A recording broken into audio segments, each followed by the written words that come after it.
Have you ever wondered why we go through life without questioning the things we believe or the choices we make? We're constantly surrounded by opinions, ideas, and expectations from society, but how often do we stop to think about whether these things actually lead us to a life worth living? This is where the story of Socrates, a philosopher from ancient Athens, comes into play. A story that's not just about the past, but about how we live our lives today. Imagine yourself in ancient Athens, a bustling city filled with ideas, art, and democracy. Born around 470 BC, Socrates was different from other Athenians. He wasn't interested in wealth or power. Instead, he spent his days in the agora, the public marketplace, engaging in deep conversations with anyone willing to talk. Socrates didn't claim to know all the answers. In fact, he believed that true wisdom came from knowing how little we actually understand. And this is where our story begins. Socrates had a unique way of thinking, a method that would later be called the Socratic method. Rather than giving people answers, he asked them questions, simple yet profound ones. Questions such as, what is justice or what makes a good life? These questions forced people to think critically, to examine their own beliefs. But not everyone appreciated this approach. Many found his questioning uncomfortable, even dangerous, because it challenged the very foundations of Athenian society. The tension builds as Socrates continues to ask questions, undeterred by those who oppose him. His method begins to unsettle the powerful men of Athens.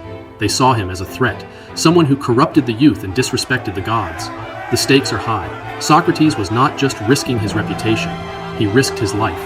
And then, the moment came when he was put on trial for his ideas.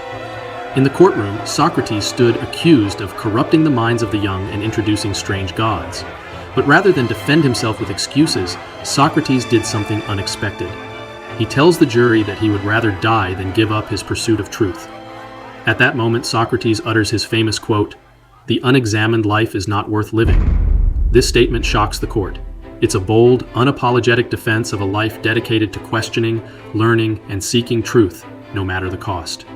The jury found Socrates guilty and sentenced him to death. Socrates accepts his fate with calm resolve, drinking the cup of hemlock that will end his life. But his legacy doesn't end there. His words and his method of questioning continue to inspire thinkers, students, and everyday people to this day.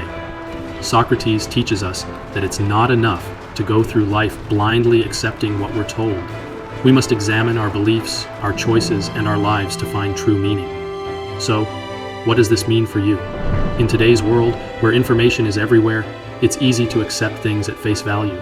But Socrates' lesson is clear. We must always question, always seek deeper understanding. As you navigate your own life, ask yourself, am I living an examined life? Am I pursuing truth, even when it's difficult? Socrates once said, "The only true wisdom is in knowing you know nothing." It's a reminder that wisdom isn't about having all the answers. It's about the relentless pursuit of truth. And as you move forward, remember this. In the quiet of your mind, let your questions guide you, for it is in the seeking that we truly find ourselves.